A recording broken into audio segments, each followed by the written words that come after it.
함께 은혜 받으실 말씀은 사도행전 23장 10절에서 13절까지의 말씀입니다. 사도행전 23장 10절에서 13절까지의 말씀, 신약성경 228쪽에 있습니다. 제가 봉독하겠습니다.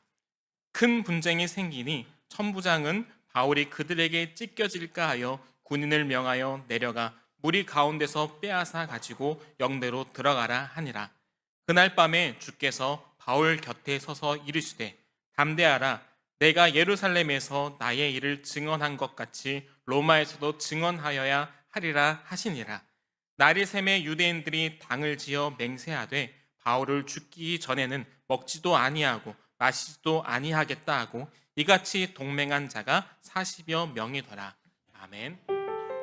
지난 주간 SNS에 올라온 글 가운데 하나가 금값이 80만 원을 넘었다는 소식이었어요. 이제 곧 100만 원대의 금 한돈 가격이 진입할 것이라고 하는 그 소식과 함께 여러 가지 많은 댓글이 있었는데, 그것을 보면서 저는 이런 생각을 했어요. 금값이 정말 금값이 되었는데 이 금보다 더 귀한 것이 성경에는 믿음이라고 그랬어요. 그런데 과연 믿음이 지금 치솟고 있는 이 금값만큼 우리의 삶의 현장에 가치를 바라고 있을까? 나의 믿음은 어떨까? 또 우리 성도들의 믿음은 어떨까? 그러면서 이 믿음에 대한 생각을 참 많이 했습니다. 우리가 지금 사도행전의 기독교의 역사를 쭉 보고 있습니다. 기독교는 지금까지 2000년의 역사 가운데 탄탄대로를 달렸던 때는 한 번도 없습니다. 기독교는 참 척박한 가시밭길 같고 또 노도광풍과 같은 그런 시절들을 지금까지도 계속 지내오고 있습니다. 그러면서 그 가치는 금값보다도 더 뛰고 더 번성하고 더 부흥을 지금까지 이루고 있습니다. 이것이 참으로 신기한 것입니다. 예수님께서 이 땅에 오셨을 때에 유대인들은 예수님을 미워했습니다. 그리고 예수님을 십자가에 못 박아 죽였습니다. 그리고 예수님이 떠나고 난 후에 예수님을 따르는 사도들과 성도들을 계속해서 핍박합니다. 그리고 예수님의 제자였던 야고보 또 스데반이 돌에 맞아 죽고 칼에 목을 베임을 당하고 죽습니다. 그리고 이 복음이 바울에 의하여서 로마 제국까지 들어가게 됩니다. 로마 제국은 또 기독교를 박해하기 시작합니다. 그래서 우리가 잘 아는 대로 AD 60년대에는 네로 황제가 바울과 베드로를 처형시키죠.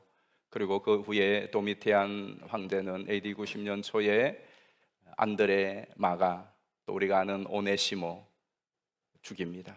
그리고 사도 요한은 밤모섬으로 유배를 보내게 됩니다. 그 이외에도 로마의 황제들은 계속해서 기독교를 박해하는데 갈수록 체계적이고 조직적으로 기독교를 박해합니다. 그래서 기독교인들을 로마 신상에 절을 하게 만들고 신상에 절을 한 사람들에게는 절을 했다는 증명서를 발부합니다. 그리고 그 증명서를 가진 사람은 살려주지만 그 증명서를 소재하지 않은 사람들은 발각되면은 바로 처형을 시킵니다.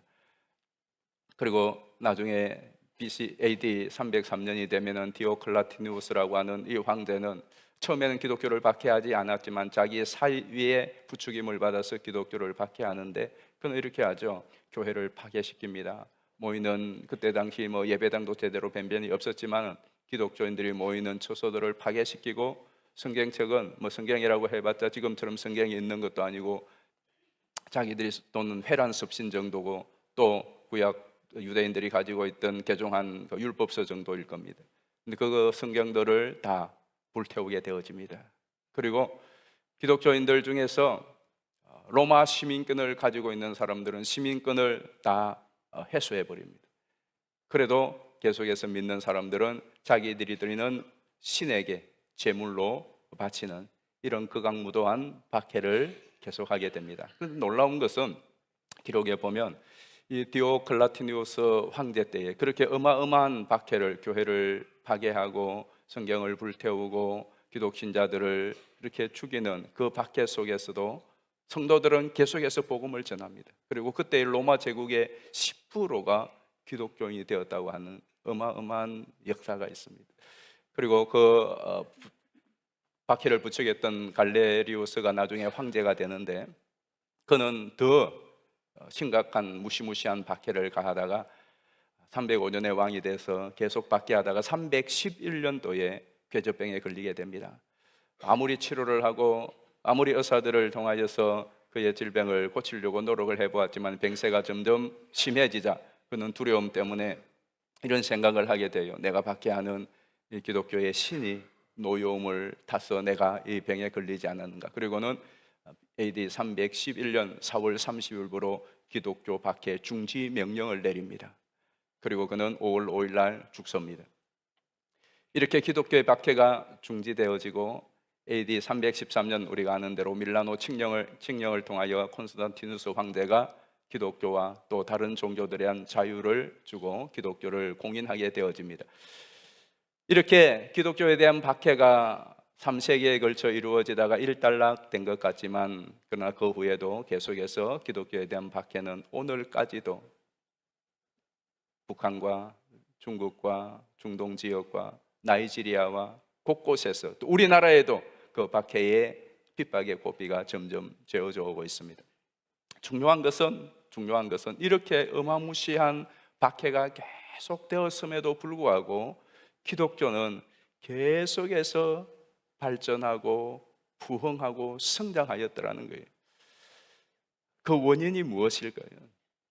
지난 주간에 8월 달에 출간하였던 책 하나를 연휴 기간 동안 짬짬이 읽은 것이 있는데, 기독교 로마를 뒤흔든 이상한 종교라는 책입니다. 니제이 굽타라고 하는 신학자가 기록한 책인데요. 저 책도 여러분 한번 읽어보시면 좋을 것 같아요. 근데 저 책에 보면 저 책의 가장 큰 핵심은 뭐냐? 기독교가 로마를 뒤흔든 이상한 종교였다. 그 이상한 종교의 가장 이상한 게 뭐냐? 그들이 갖고 있는 믿음이었다는 거예요. 초기 성도들은 1세기, 2세기 성도들은 그리스도인이 되면 자기를 신자라고 불렀다는 거예요. 보통 어떤 종교를 믿게 되면 또 어떤 집단에 가입하게 되면 자신들을 신자라고 부르는 또 다른 집단이나 종교가 있을까? 이것이 궁금해서 조사를 하고 나중에 이 책을 만들어낸 거예요. 기독교인은 기독교에 딱 입회를 하게 되고 그리스도인이 되고 나면 스스로를 자기들이 신자라고 부르는 거예요. 믿는 사람이라고 부르는 거예요. 그리고 그 믿음을 가장 중하고 핵심적으로 여기고 있었다는 겁니다.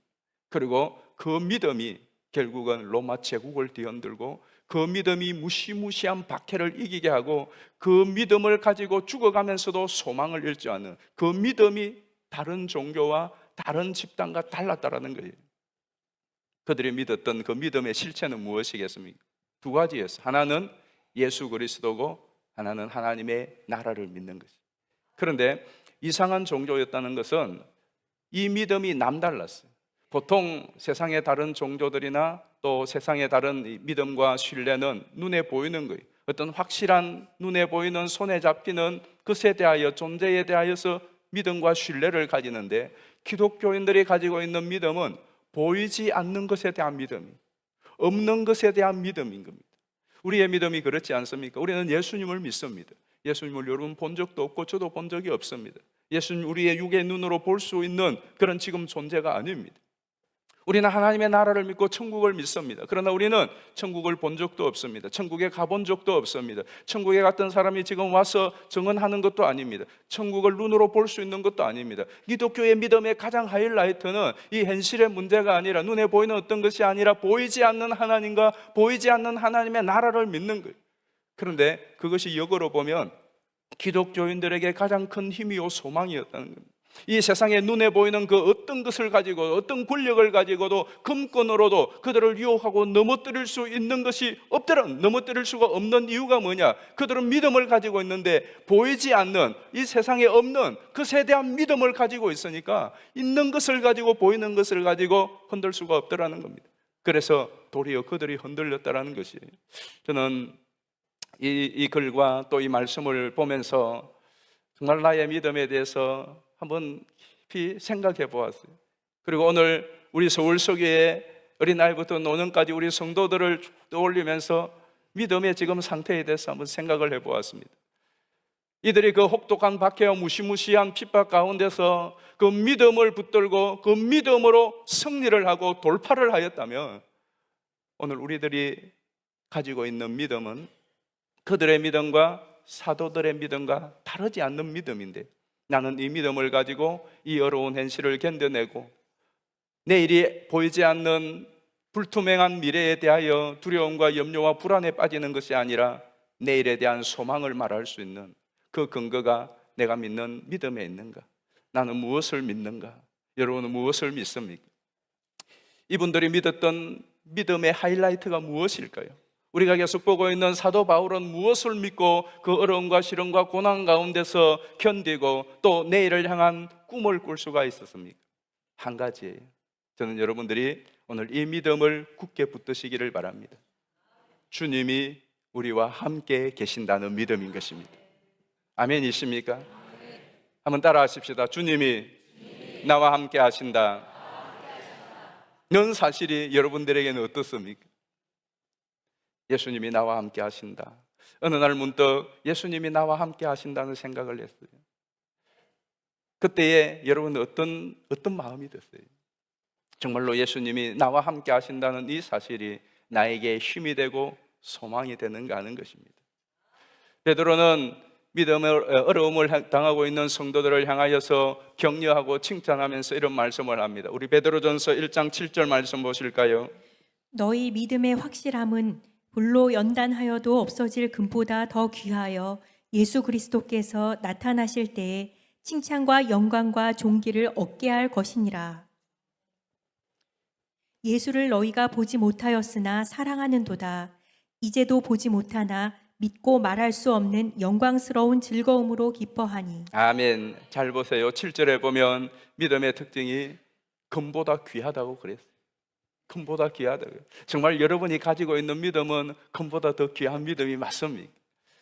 그리고 그 믿음이 어떤 특징을 가지고 있죠? 8절을 보시면은 우리의 믿음은 보지 못한 것을 믿는 거예요.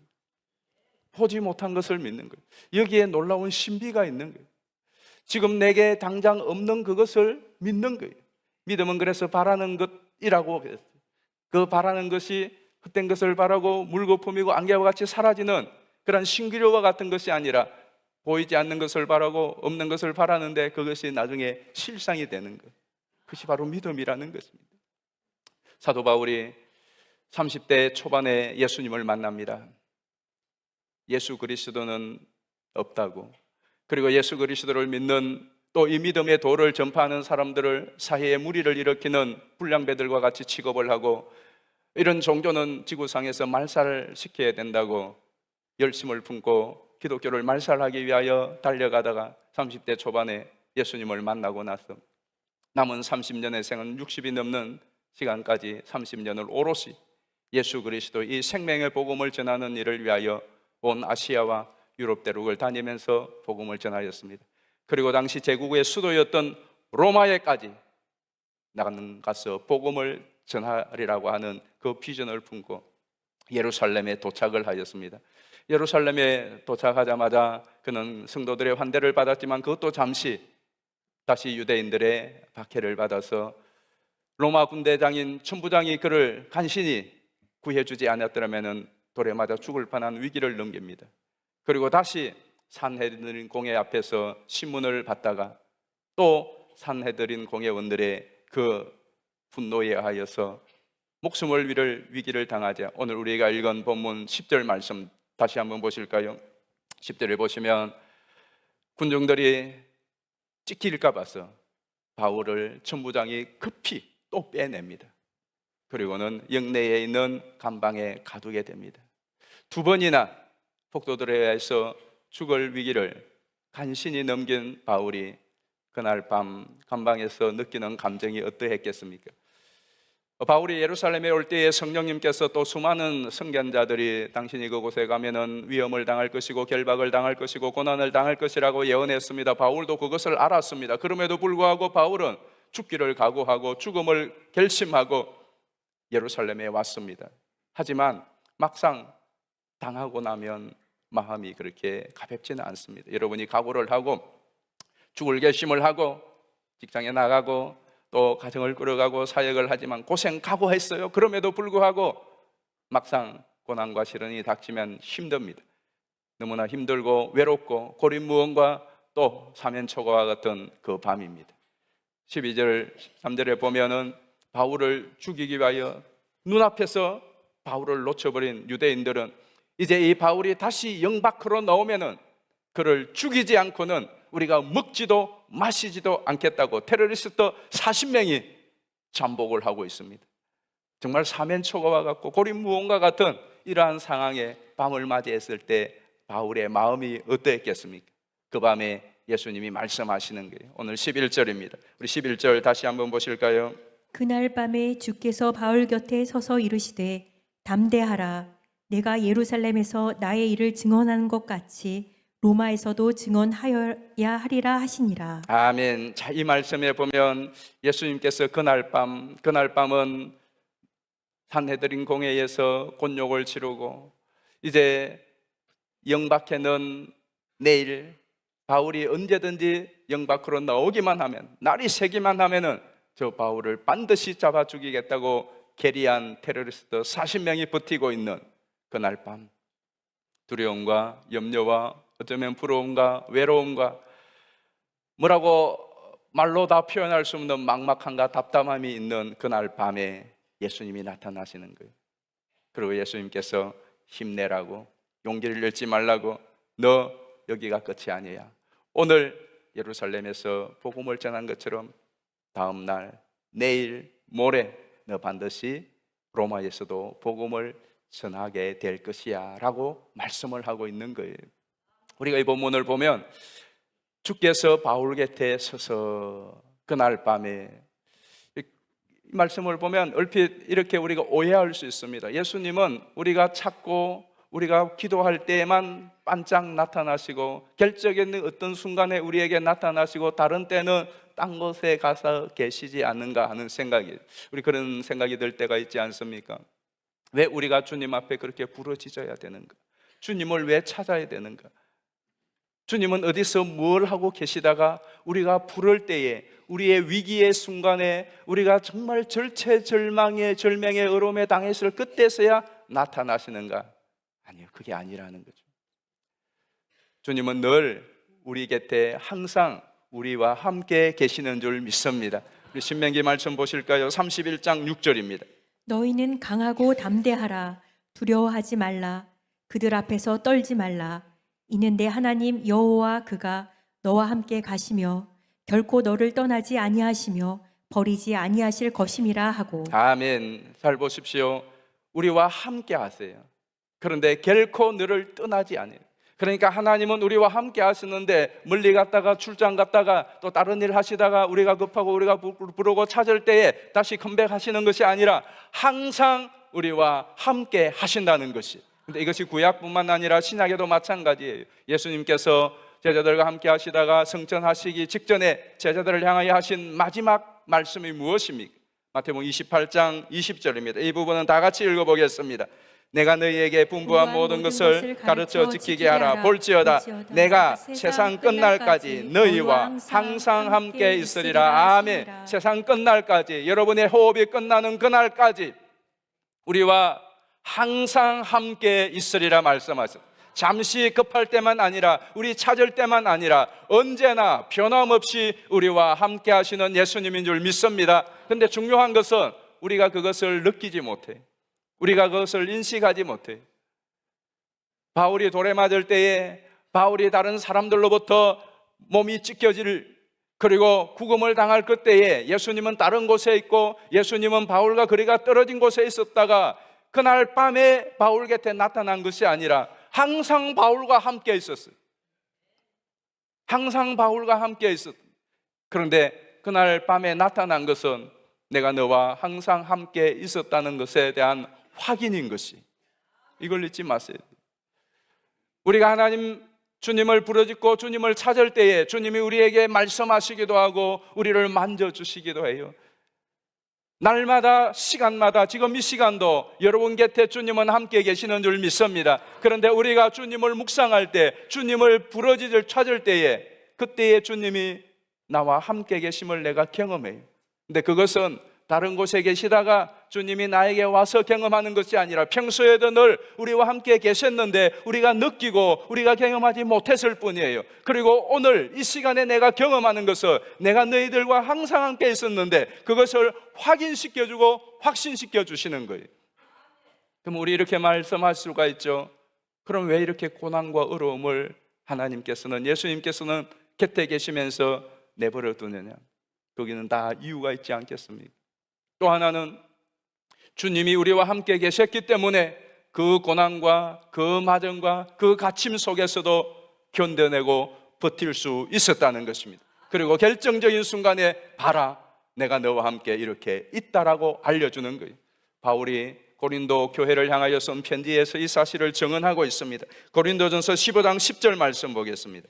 그러나 내가 나된 것은 하나님의 은혜로 된 것이니 내게 주신 그의 은혜가 헛되지 아니하여 내가 모든 사도보다 더 많이 수고하였으나 내가 한 것이 아니요 오직 나와 함께 하신 하나님의 은혜로라. 아멘. 하나님의 은혜에 대해서 이야기해 줘요. 근데 가장 중요한 핵심이 뭐냐? 하나님의 은혜가 어떤 은혜죠? 나와 함께 하신 은혜. 은혜 중에 가장 큰 은혜는 하나님이 우리와 함께 하시는 은혜인 줄 믿습니다. 그러면 다 되는 거지 않습니까? 하나님이 우리에게 베푸시는 수많은 은혜가 있지만은 가장 큰 은혜는 하나님이신 그분이 나와 함께 하신다는 거예요. 그래서 바울이 바울 될 수 있었던 것, 그 수많은 고난과 시련과 어려움을 견디고 이길 수 있었던 것은 그때의 바울의 힘으로, 바울의 실력으로, 바울의 의지로, 바울의 인내로 이기고 감당한 것이 아니라 그 고난과 시련 가운데 함께 하신 예수님 때문에 이기고 승리할 수 있었다라는 것입니다. 이것이 큰 은혜였음을 고백하고 있는 것이죠. 그래서 오늘을 견디는 오늘의 힘이 뭐냐? 뭘까요? 지금까지 설교를 했습니다. 여러분, 오늘 내가 아무리 힘들고 어렵고 고난과 시련과 환난이 있다고 할지라도 이것을 견뎌낼 수 있는 힘은 무엇일까요? 헷갈리기 시작하는 거죠. 믿음인지 하나님의 은혜인지 하나님의 예수님이 함께 하시는 건지. 예수님이 제일 처음에는 믿음으로 시작했다가 목사님이 하나님이 예수님이 함께 하시고 하나님이 함께 하신다라고 시작했다가 그리고 하나님의 은혜로 시작했다고 했는데 이게 도대체 뭔지. 근데 잘 생각해 보면 그게 그것입니다. 오늘 어떤 시련과 어려움이 있다고 할지라도 태풍과 강도의 위험과 가난과 또 아픔과 굶주림과 추위와 강도의 때들과 그 어떤 상황 속에서도 그때에 자멸하지 아니하고 자폭하지 않고 견디고 이기고 때를 따라 신비한 손길로 도움을 입고 그래서 오늘 내가 이 밤 이 자리에 있게 된 것이 하나님의 은혜요. 그 은혜는 주님이 한순간도 도망가지 않고 한순간도 우리를 방치하지 않고 한순간도 한눈 팔지 아니하시고 내가 잘 때에도 주님은 주무시지 아니하고 우리를 지키시고 우리와 함께 하신 그 은혜입니다. 그런데 중요한 것은 그것을 내가 믿느냐 하는 것입니다. 오늘을 살아내는 힘이 무엇이라고요?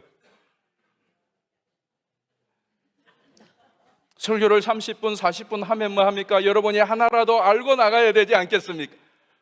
오늘을 살아내는 힘이 무엇이라고요? 예, 믿음입니다. 아멘이십니까? 예수님이 우리와 함께 계세요.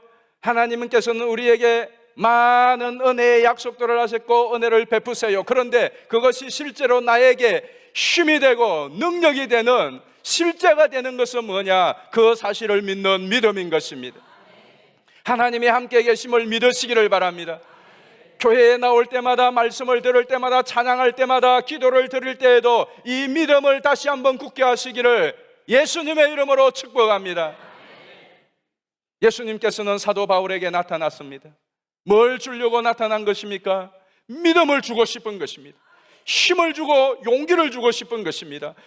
가을에게 더욱더 용기가 필요하고 힘이 필요한데 다른 어떤 것보다도 바울에게 줄 수 있는 가장 큰 힘과 용기는 내가 너와 함께 있다라는 것입니다. 그래서 예수님이 눈에 보이게 나타난 것입니다. 그리고는 말씀하는 것이죠. 힘내라고. 여러분, 오늘 주님께서 여러분에게 힘내라고 하시는 음성을 듣게 되기를 축원합니다. 그리고 말씀하세요. 내일에 대한 소망을 말씀합니다. 내일에 대하여 바울은 소망이 있을까요? 소망 없어요. 오늘 힘을 낸들 뭐 하겠습니까? 오늘 아무리 좋은 일이 있은들 뭐 하겠습니까? 내일에 대한 소망이 없으면 다 깡입니다. 사실 오늘의 힘은 무엇일까요? 내일의 소망이에요. 내일 소망이 있는 사람은 오늘 아무리 어렵고 힘들어도 힘을 내고 견뎌낼 수가 있는 것입니다. 그러나 내일에 대한 소망이 없으면 오늘 내가 이렇게 살아서 뭐해? 오늘 내가 밥을 먹여서 뭐 하느냐고, 오늘 내가 열심히 일해서 뭐 하느냐고, 내일에 대한 소망이 없는데. 그런데 내일에 대한 소망이 있으면 달라져요. 그러면 내일에 대한 소망은 무엇일까요? 모레. 내일에 대한 소망이 무엇일까요? 오늘에 대한 소망은, 오늘의 힘은 주님이 우리와 함께 계시다고 하는 이 믿음입니다. 여러분에게 내일의 소망은 무엇입니까? 저기 계신 분은 눈치가 백단이십니다. 내일의 소망은 주님이 우리와 함께 계시다는 믿음인 것입니다. 아멘이십니까? 오늘의 힘은 예수님이 우리와 함께 하시다는 믿음입니다. 내일 여러분들의 소망은 내일도 예수님이 우리와 함께 하시다는 믿음인 줄 믿습니다. 예수님은 바울에게 이 지금 메시지를 심어주고 있는 거예요. 바울의 내일은 소망이 없습니다. 밖을 나가는 것이 소망이 없습니다. 예배당 문을 나가고 여러분들이 내일 또 출근하는 것 소망이 없습니다. 왜? 밖에는 자기를 죽이려고 하는 테러리스트 40명이 먹지도 마시지도 아니하라는 계리를 하고 있는 거기에 바울의 무슨 소망이 있습니까? 로마는 개꿈입니다. 로마까지 가기 전에 내가 이 영내를 한 발자국만 나가도 목이 날아갈 판인데 그 먼 로마까지 어느 세월에 어떻게 가는 것입니까? 그런데 예수님 말씀하세요. 담대하라. 걱정하지 마라. 너 로마에까지 가서 내 증인이 되리라. 현실은 어떻습니까? 갈 상황이 아니에요. 그런데 어떻게 역사가 이루어집니까? 우리 성경을 보실까요? 12절부터 보겠습니다. 날이 샘에 유대인들이 당을 지어 맹세하되 바울을 죽이기 전에는 먹지도 아니하고 마시지도 아니하겠다 하고 이같이 동맹한 지가 40여 명이더라. 대제사장들과 장로들에게 가서 말하되 우리가 바울을 죽이기 전에는 아무것도 먹지 않기로 굳게 맹세하였으니 이제 너희는 그의 사실을 더 자세히 물어보려는 척하면서 공회와 함께 천부장에게 청하여 바울을 너희에게로 데리고 내려오게 하라. 우리는 그가 가까이 오기 전에 죽이기로 준비하였노라 하더니. 아멘. 자 보세요. 이 상황에 바울은 어떻습니까? 바울의 목숨은 죽은 파리의 목숨과 같습니다. 이제 끝장난 거예요. 그런데 이때에 예수님은 가만히 있지 않습니다. 우리 주님의 작업이 있습니다. 여러분, 적들이 세상이 모의하고 작업할 때 우리 주님은 졸고 주무시지 않습니다. 주님께서도 대책을 강구하시는 줄 믿습니다. 여러분이 어려움과 고난과 시련 가운데 빠져서 전전긍긍하고 있을 때에 우리 예수님은 뭐 하시노? 예수님은 작전 세우고 계시는 줄 믿습니다. 자, 한번 보실까요? 그 다음 16절 보겠습니다. 바울의 생질이 그들이 매복하여 있다함을 듣고 와서 영내에 들어가 바울에게 알린지라. 바울이 한 백부장을 청하여 이르되 이 청년을 천부장에게로 인도하라. 그에게 무슨 할 말이 있다 하니 천부장에게로 데리고 가서 이르되 죄수 바울이 나를 불러 이 청년이 당신께 할 말이 있다 하여 데리고 가기를 청하더이다 하매. 아멘. 잘 보세요. 자기들끼리 다 모여서 작전 모의를 하는 것 같습니다. 아무도 모르고 아무도 안 듣는 것 같아요. 그러나 낱말은 새가 듣고 반말은 지가 듣는다는 말이 있듯이 그 모든 상황을 지켜보시는 예수님이 계십니다. 듣고 계시는 예수님이 계세요. 그 생질 하나를 통하여 하나님은 역사하십니다. 그 조카 한 사람을 통하여 하나님 역사하세요. 이 조카가 천부장에게 가서 모든 사실을 고해 바칩니다. 자, 그 다음 결과가 어떻게 나오는지 보겠습니다. 22절입니다. 이에 천부장이 청년을 보내며 경계하되 이 일을 내게 알렸다고 아무에게도 이르지 말라 하고 백부장 둘을 불러 이르되 밤 제3시에 가이사랴까지 갈 보병 200명과 기병 70명과 창병 200명을 준비하라 하고 또 바울을 태워 총독 벨릭스에게로 무사히 보내기 위하여 짐승을 준비하라 명하며 보병이 명을 받은 대로 밤에 바울을 데리고 안디바드리에 이르러 이튿날 기병으로 바울을 호송하게 하고 영내로 돌아가니라. 아멘. 자, 22절을 보시면은 천부장이 청년을 보내어 경계할 때 이 일을 내게 알렸다고 아무에게도 이르지 말라. 적들만 자기들끼리 아무도 모르게 모의를 하는 것이 아니라 하나님께서 때때로 일을 하실 때에 아무도 모르게 일을 하시는 때가 있어요. 근데 우리도 몰라. 바울도 몰라. 그래서 항상 우리가 두려워하고 염려하는 거예요. 여러분, 내가 모를 때에, 내가 알지 못할 때에 주님께서는 일하고 계심을 믿으시기를 바랍니다. 근데 어떤 일을 하세요? 기상천외한 일을 하십니다. 23절을 보실까요? 밤 제3시에, 제3시라고 하면은 우리 시간으로 하면은 저녁 9시입니다. 그 밤에 예수님은 말씀하시고 그 말씀하실 때에 적들은 바울을 날 새매는 죽일 계획을 세우고 있어요. 그런데 그 밤에 예수님은 말씀만 하시는 것이 아니라 행동하시는 거예요. 어떻게 행동을 하죠? 보병 200명, 기병 70명, 창병 200명, 470명의 군대를 동원해요. 천부장은 그 당시에 보통 그 수하에 600여 명의 병사들이 있었어요. 여러분, 600여 명의 병사가 있는데 470명은 3분의 2가 넘어요. 병력 3분의 2가 빠져나가면 여러분, 이게 이 전투나 아니면 경계가 제대로 되겠습니까? 지금 이스라엘을 지키는, 예루살렘을 지키는, 그래서 파송된 로마 군대 600여 명의 병사를 맡은 천부장이 자기의 병력 470명을 빼서 바울 한 사람을 호송하는데 넣는 거예요. 여러분, 이게 가능하겠습니까? 바울이 부탁한다고 들어줄 수 있는 상황이겠습니까? 아니, 바울이 무슨 VIP도 아니고, VIP가 와도 그렇지 병력 3분의 1을 어떻게 빼버립니까? 바이가 무슨 바울이 고위 간부도 아닙니다. 장성도 아닙니다. 그런데 그 바울을 안전하게, 23절 한번 보실까요? 24절. 또 바울을 태워 총독 벨릭스에게로 무사히 보내기 위하여. 무사히 보내기 위하여. 아니, 바울이 뭔데? 바울을 무사히 보내기 위하여 바울이 타고 갈 나귀까지, 그리고 바울을 호위할 마병과 귀병과 창병 470명을 그 부대에 3분의 2가 넘는 병력을 출동시켜서 바울을 털것 하나도 상치 않도록 이렇게 호위를 하여 가이사라까지 보내는 것입니까? 이거 여러분 우연일까요? 돈 줘서 군사 산 것입니까? 압력을 누가 넣은 것입니까? 우리 하나님의 인도하심인 줄 믿습니다. 주님의 역사이죠.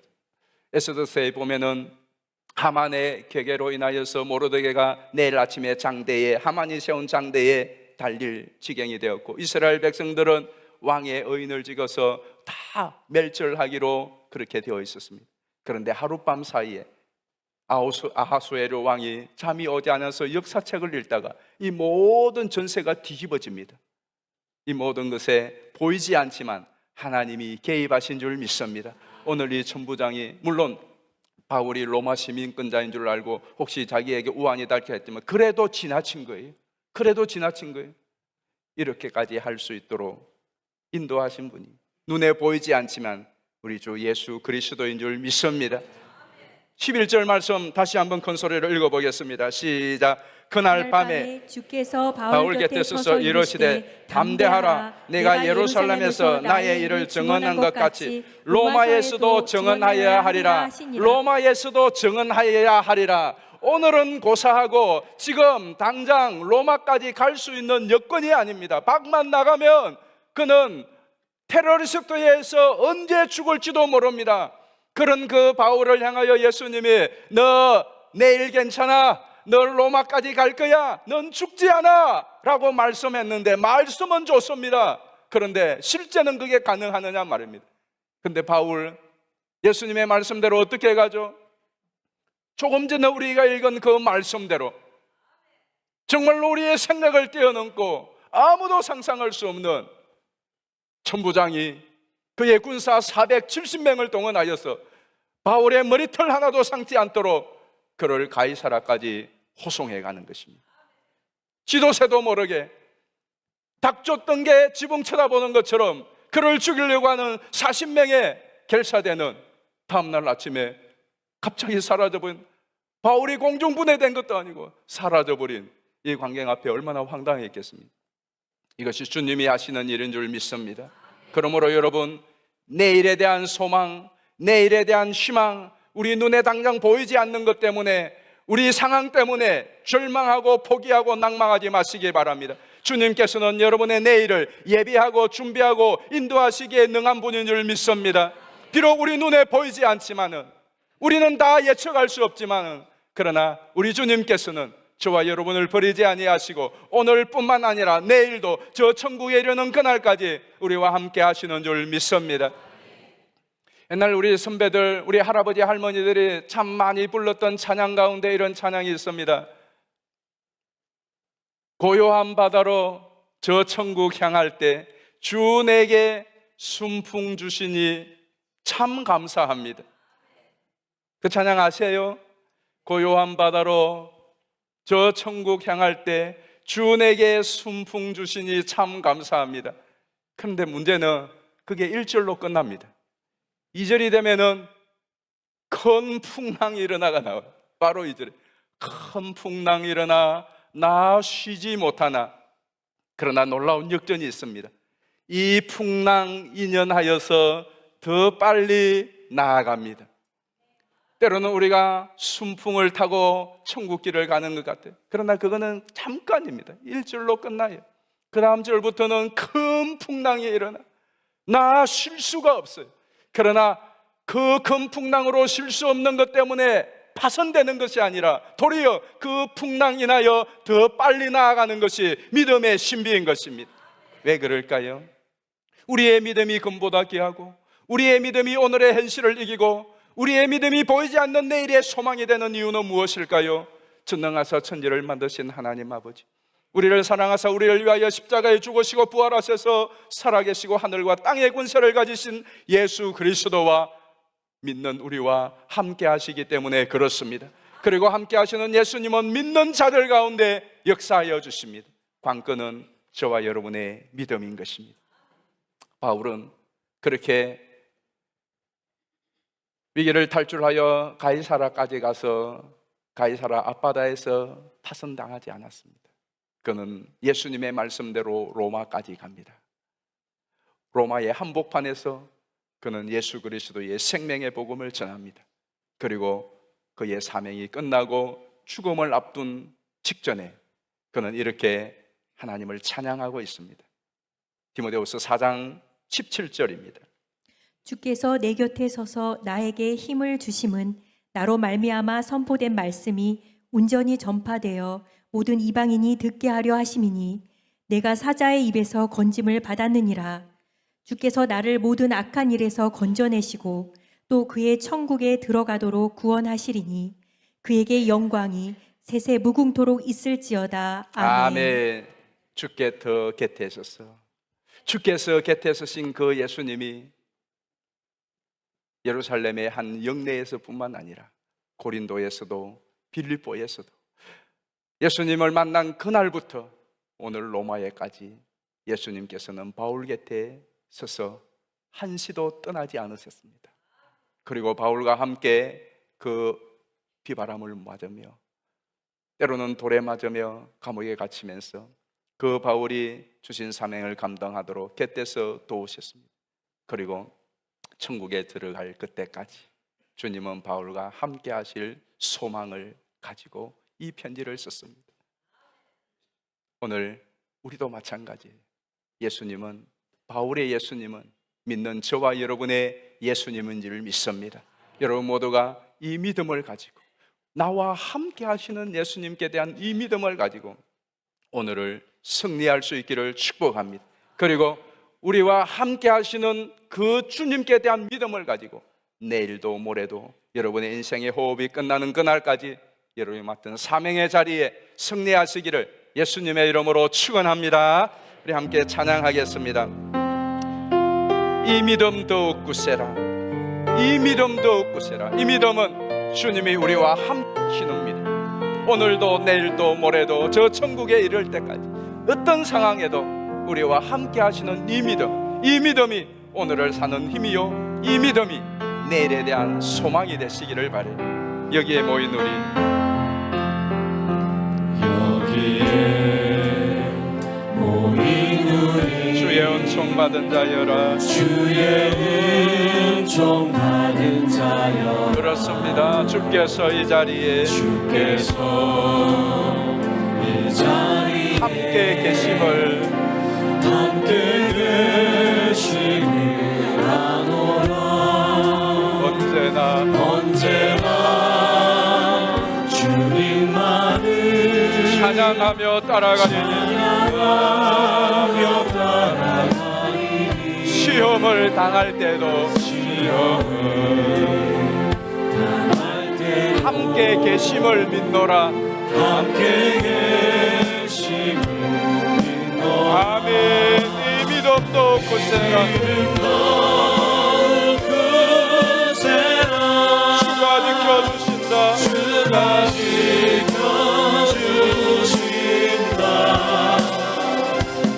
어느 밤에도 주의 말씀이 인도하여 주신다. 주님이 떠나시니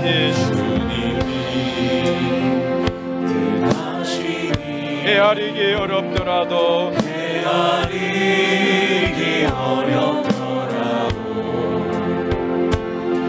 언제나 주 뜻 안에 내가 있음을 아노라. 내가 있음을 아노라. 아멘. 사랑과 말씀들이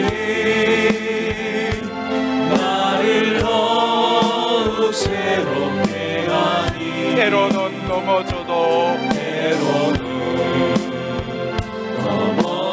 최후 승리를 믿노라. 최후 승리를 믿노라. 아멘. 이 믿음 더욱 굳세라. 주가 지켜주신다. 주가 지켜주신다. 어느 밤에도 주의 말씀이 인도하여 주신다. 여기에 모인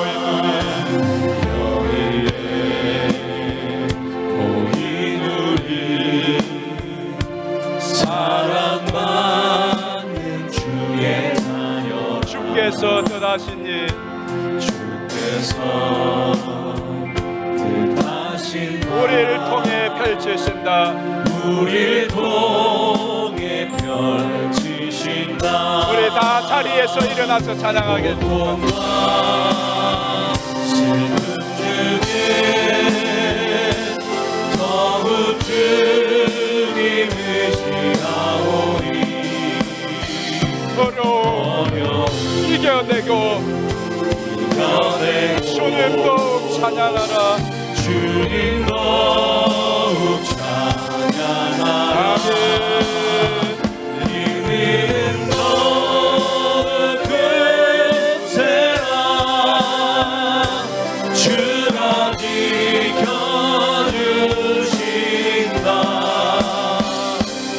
어느 밤에도 주의 말씀에 인도하여 이 믿음도 굳세라.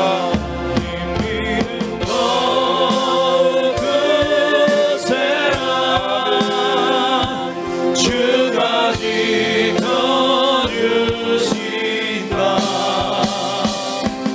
어두운 밤에도 주의 말씀이 인도하여 주신다. 우리 시간 같이 한번 합심하여 기도하겠습니다. 주님, 우리와 함께 하고 계시고 우리를 인도하시고 저 천국에 이를 때까지 우리를 결코 놓지 않고 떠나지 아니하시는 주님께 대한 이 믿음을 주님 나에게 더욱더 굳게 하시고 오늘 이 하루를 승리할 뿐만 아니라 앞으로 남은 인생길을 주님을 의지하는 믿음을 가지고 주신 사명의 자리에 승리하며 예수 그리스도의 복음에 증인된 삶을 살아갈 수 있도록 이 시간 주의 영을 부어달라고 우리 주여 한번 부르고 간절한 마음으로 기도하겠습니다.